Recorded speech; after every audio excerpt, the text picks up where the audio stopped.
One of the most memorable images from the 2016 U.S. election campaign was of Donald Trump celebrating his delegate victory with McDonald's HES eating a Big Mac and fries on his luxury private jet. The flamboyant wealthy businessman, now U.S. president, managed to convince ordinary Americans, discontent with the power of big corporations and globalization, that he was a man of the people. They Americans are going to be hurt a lot by his policies, Columbia University professor and Nobel Prize-winning economist Joseph Stiglitz says.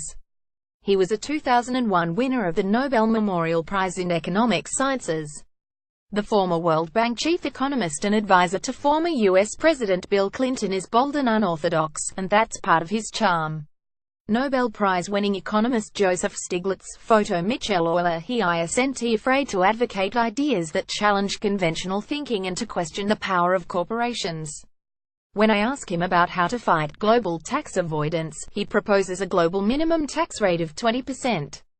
And on the issue of climate change, he suggests that if rich high-emitting countries such as Australia and the United States don't eventually come to the table, companies should be subject to a cross-border carbon tax.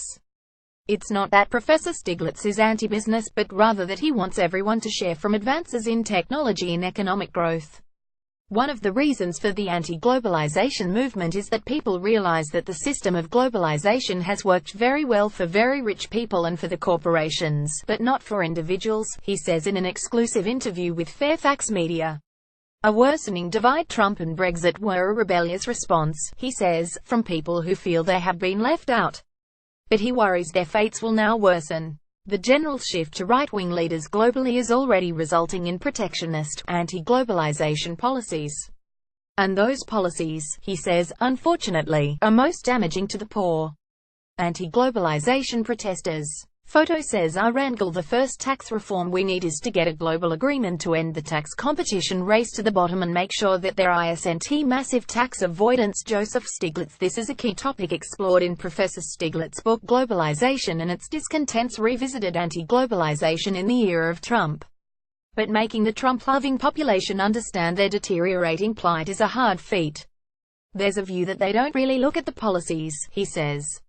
They only look at does he seem to care about us as a great actor. He has persuaded them he cares about them, even as he picks their pockets. According to Washington-based Economic Policy Institute, which maps inequality across the U.S., between 1979 and 2007, the average income of the bottom 99% of U.S. families grew by 18.9%, while the average income of the top 1% grew over 10 times as much, by 200.5%.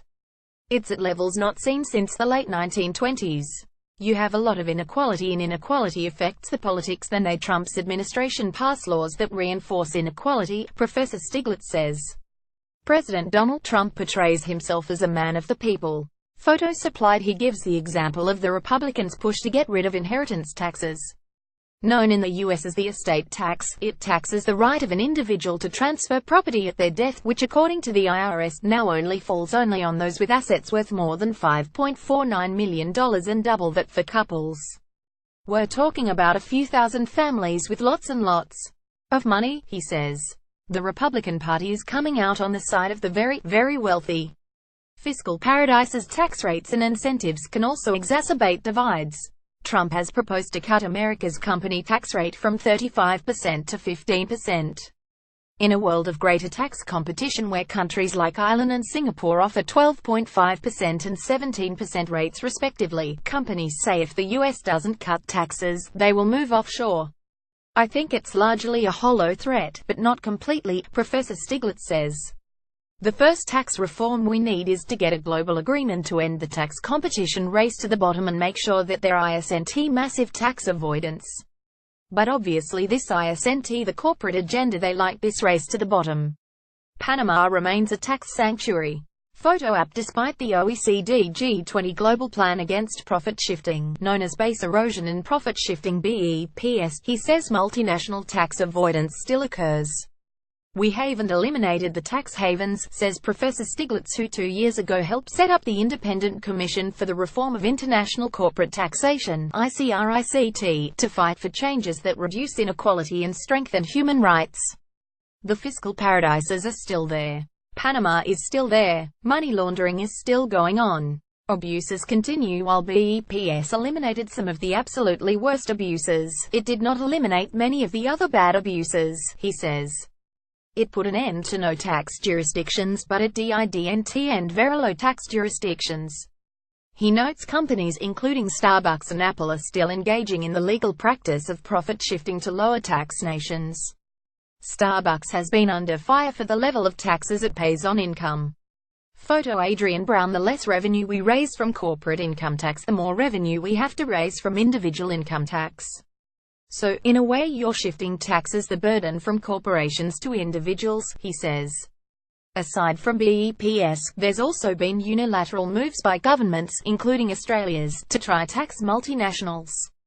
Tax experts are warning that once there's a share of the pie to tax, there will be more disputes between governments about who gets what share of that pie. Apple spat with the European Commission as a case in point, and U.S. Treasury appears to be backing Apple boss Tim Cook's position that it's U.S. income. Could this result in tax revenue wars? That could happen if we don't get more cooperation, Professor Stiglitz says. His solution is a global minimum corporate income tax of 20% and limiting tax breaks to rare exceptions. I would not want to say there would be no exceptions. For example, the global community could get together and say, it's very important for us to encourage research in infectious diseases and give encouragement through the tax system, but basically there would be a framework that says, no, you can't engage in tax competition through the patent box or anything. GFC Mark II. The same system that has allowed zero tax rates for decades also enabled the global financial crisis. Professor Stiglitz says the financial sector never paid for the economic damage, which he estimates amounts to $5 to $10 trillion, and that's before the human toll is taken into account. Could another GFC happen? A pedestrian walks along Wall Street near the New York Stock Exchange. Photo Michael Nagel. They paid fines, but those fines were minuscule compared to the damage that they, the financial wrongdoers, have done to our economy. On top of that, there's the damage to people's lives, the loss of homes, the loss of families, and the loss of jobs. It's just been a disaster.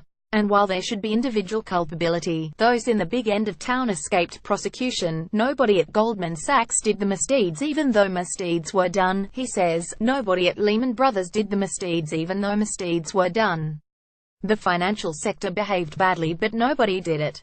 The economy is far from repaired. We don't have a robust financial system. The system is betting that we won't have another big shock. It's betting it can manage small and medium-sized shocks. But we know that on occasion, there's big shocks. And when the big shocks come, they know we will bail them out again. The economy is also at risk from the impacts of climate change. Australia is a nation that went down the path of considering a carbon tax, but then retreated following a massive campaign from big business. And in the aftermath of Trump's withdrawal of the U.S. from the Paris Accord, Professor Stiglitz can only hope this is a passing phenomena. We will have an election in 2020, and we will rejoin in 2021. That's my hope. Follow Nassim Kardam on Facebook and Twitter.